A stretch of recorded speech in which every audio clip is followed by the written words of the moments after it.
Nosso muito bom dia a todos e todas, as estudantes, os estudantes.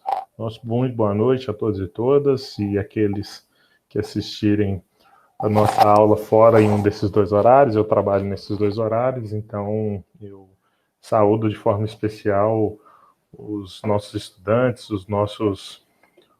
aquelas pessoas que nos acompanham aqui diretamente no canal do Professor Brunão.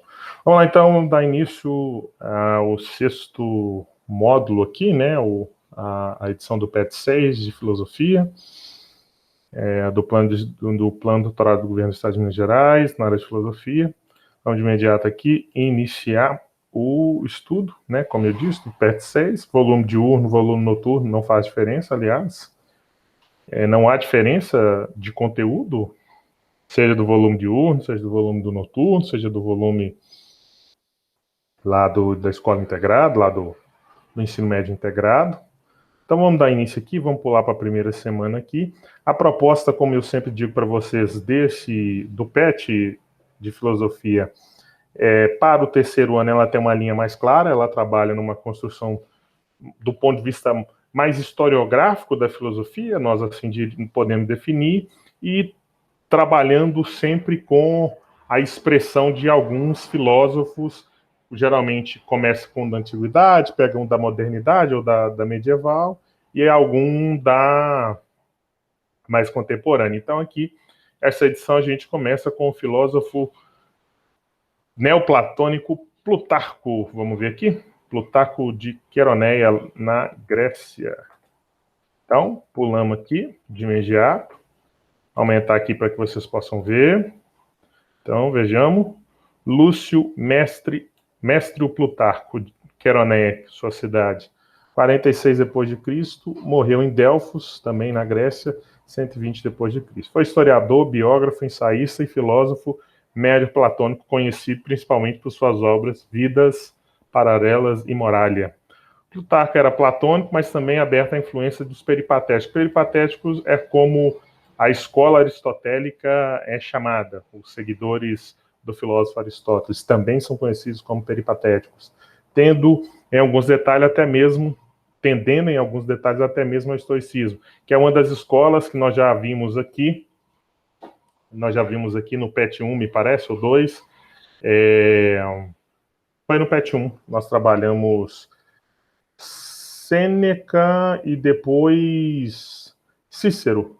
Sêneca e depois Cícero, que havia menções desses dois filósofos aqui do estoicismo. Em questões morais e religiosas, atribui poucas importâncias questões teóricas e duvidou da possibilidade de algum dia essas questões serem resolvidas. Então, dá uma definição assim, muito por alto, muito, digamos, en passant. A filosofia de Plutarco, o médio platonismo, como a gente vai ver numa outra obra aqui, ele está aberto a diversas influências, como a relacionamento teórico com os aristotélicos, com outras escolas helenísticas, aqui só lembrando que o que caracteriza o período que nós chamamos de filosofia helenística é o fim da cidade-estado da Grécia Antiga, da Polis, cuja Atenas é a maior expressão desse processo, principalmente quando nós temos o domínio, a conquista do território grego por Alexandre e depois o imperador Alexandre Magno e depois pelos romanos, você tem aqui, né, o início dessa filosofia feita dentro dessas escolas, dentro desses movimentos filosóficos, mais do que escola, porque Platão e Aristóteles fundaram duas escolas, duas academias, dois centros de excelência de pesquisa, de ensino e de difusão do conhecimento, da ciência, da filosofia, da ética na antiguidade. Platão com a academia, Aristóteles com o liceu. Então vamos passar aqui por História da Filosofia do Giovanni Reale. Vocês sabem que eu sempre utilizo o texto do Giovanni Reale, porque o Giovanni Reale, o texto dele nos ajuda a compreender, principalmente, traz aspectos filosóficos e históricos importantes. Vejamos só. O que a gente chama de... O Plutarco faz parte do que nós chamamos de médio platonismo, ou seja, O velho platonismo é a doutrina diretamente de Platão e de seus seguidores. E o médio platonismo, que tem aqui em Plutarco de Queroneia como um dos seus grandes expoentes, ele se dá ele está localizado historicamente entre a filosofia e os ensinamentos e os seguidores de Platão na antiguidade, e o neoplatonismo propriamente dito, que nós chamamos, cuja expressão maior é Plotino, que vai ser vai ser a grande influência sobre o pensamento cristão logo do início da era cristã, né, a chamada patrística, a filosofia dos padres.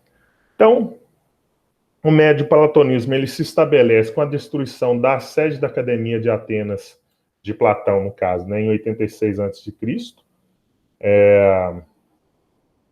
E eles apresentam algumas características importantes aqui. O que aconteceu?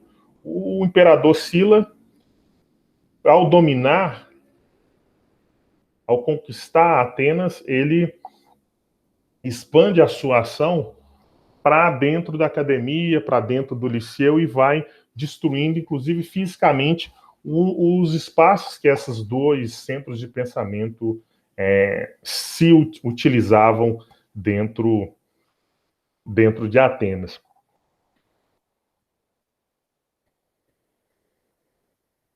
Quais são as principais características aqui do que nós estamos chamando de médio platonismo, que Plutarco é um dos grandes expoentes?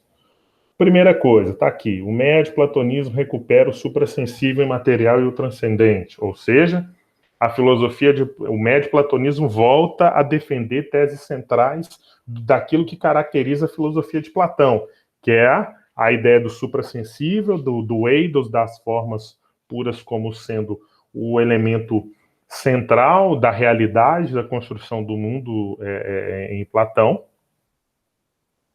Então, aqui, a consequência direta é a revisitação e a valorização da teoria das ideias de Platão. Eu já disse aqui para vocês, a teoria das ideias de Platão, você pode pensar como uma espécie de um grande banco de dados, de um grande Google, onde você tem conceitos das coisas que existem no mundo. Então, eu tenho conceito de carregador, eu tenho conceito de carteira, eu tenho conceito de uma trena para medir as coisas, eu tenho conceito de relógio, e assim sucessivamente. As coisas que existem no mundo, elas existem para Platão antes como ideia, depois como forma, depois como matéria. Então, esse é um elemento importante. E a centralidade de alguns textos importantes, como o Timeu, sobretudo esses textos onde se trata da questão última, do fim último, e da ideia de um Deus, da ideia de um ser transcendente, que é o ponto culminante desse logos. Aqui vocês, dessa construção do sistema filosófico, aqui vocês reparem bem que alguma dessas características que eu estou dizendo, elas vão ter diretamente influência muito grande, muito forte sobre o cristianismo, né? Então tá aqui o busto do Plutarco, né? A imagem não tá boa, assim, mas depois, se vocês quiserem, tiverem curiosidade, pode jogar aí em algum site no Google, em algum site de pesquisa, para que vocês possam ver essa foto aqui do Plutarco, esse busto, né? Essa representação do Plutarco.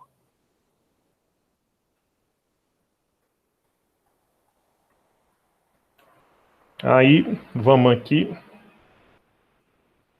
Tem uma passagem aqui de um dos textos que o Plutarco escreveu. Plutarco escreveu alguns pequenos tratados. Um deles, Plutarco trabalha com o Vidas Paralelas e Moralia. Plutarco apresenta uma preocupação muito prática também com a vida, que é diferente do platonismo no sentido da centralidade do mundo das ideias, assim. Então, Plutarco apresenta preocupações também que são típicas de como viver na forma cotidiana, que está presente em todas as escolas helenísticas. Vejamos só aqui. O que Plutarco pensa da relação com aqueles que são nossos adversários, com aqueles que são os nossos até inimigos, aqueles que querem nos destruir. Vejamos só. É próprio de um homem poderado tirar proveito de seus inimigos. E depois cita mais uma vez o pensador Diógenes. Como me defenderei contra meu inimigo? Tornando-me eu próprio virtuoso. Então, essa coisa, a gente, talvez a tradução mais correta aqui seria adversário, ou porque adversário é aquele que disputa contigo, mas não quer te destruir, não quer te aniquilar, e você tem, de fato, os inimigos, aqueles que querem, de fato, a sua aniquilação, vamos dizer assim, do ponto de vista ético, a sua derrota. Então, Plutarco traça uma linha de raciocínio, de relacionamento com esses indivíduos, com essas pessoas, que é muito interessante. Vejamos só. Os inimigos, reflete Plutarco, como que nos obrigam a andar pela linha reta, uma vez que seus olhos estão continuamente sobre nós, ávidos para captar nossas faltas e propagandeá-las. Eles exercem uma espécie de censura benigna sobre nós, impedem-nos de ser imoralmente frouxos. Eis que aí tiramos proveito deles. A inveja de nossos inimigos é um contrapeso à nossa negligência. Além disso, nós nos vingamos utilmente de um inimigo, afligindo com o nosso aperfeiçoamento moral. Então, ao invés da gente desejar o mal, a derrota, ou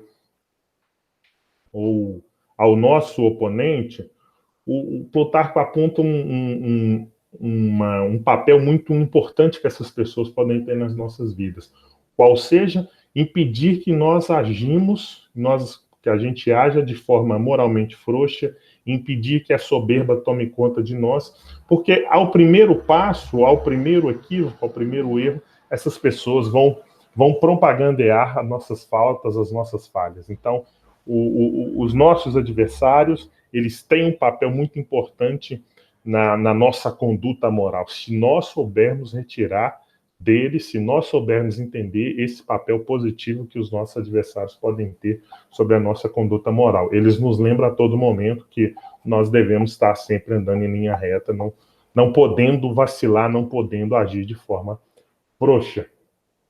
Ele recomenda também generosidade com os inimigos. Cita uma história exemplar. César, numa das guerras civis romanas, derrotou Popeu, a quem sempre admirou. Uma das primeiras ordens foi para que fossem reerguidas as estátuas derrubadas do grande general batido e morto. Diz sobre isso Cícero a César. Ao reerguer as estátuas de Pompeu, você consolidou as suas. Tá certo. O aperfeiçoamento moral de que tanto fala Plutarco incluía um esforço dedicado e paciente para louvar os inimigos e evitar rancor diante do seu sucesso. O que é de mais belo nesse esforço, como ele destaca, é que assim ficamos cada vez mais longe da inveja do sucesso, não apenas dos inimigos, mas sobretudo dos nossos amigos. Então, é uma preocupação muito prática com essa paixão, com esse sentimento que é tão nefasto às vezes e pode ser tão corrosivo quanto a inveja, quanto o ressentimento pelo sucesso alheio, ok? Então, vamos fazer as atividades aqui da página 122. Vejamos só, observe a tirinha abaixo da grande Mafalda, né? O nosso mestre, o Quinho, o criador da Mafalda, morreu recentemente, então aqui uma homenagem também ao Quinho. Vejamos só o primeiro quadrinho. Para onde vocês acham que vai a humanidade? A Mafalda conversando com outros dois coleguinhas. Para a frente, é claro, responde um.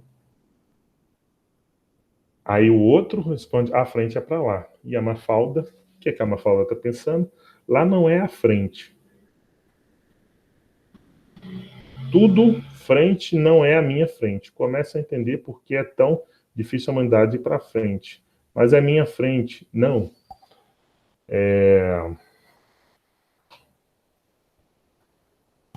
É uma tirinha aqui que muito sarcástica em relação a essa crença nossa do progresso e na dificuldade de que a humanidade se acerte e trilhe um caminho justo e correto para todos. A conversa entre a Mafalda e seus amigos, o que ela significa?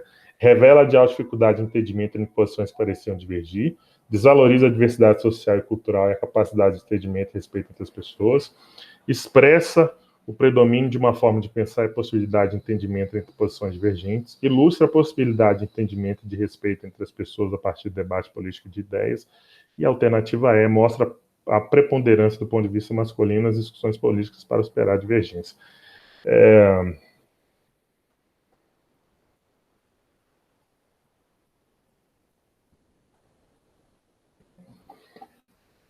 Dessa pequena tira aqui, a conversa entre a Mafalda e os amigos revela o quê?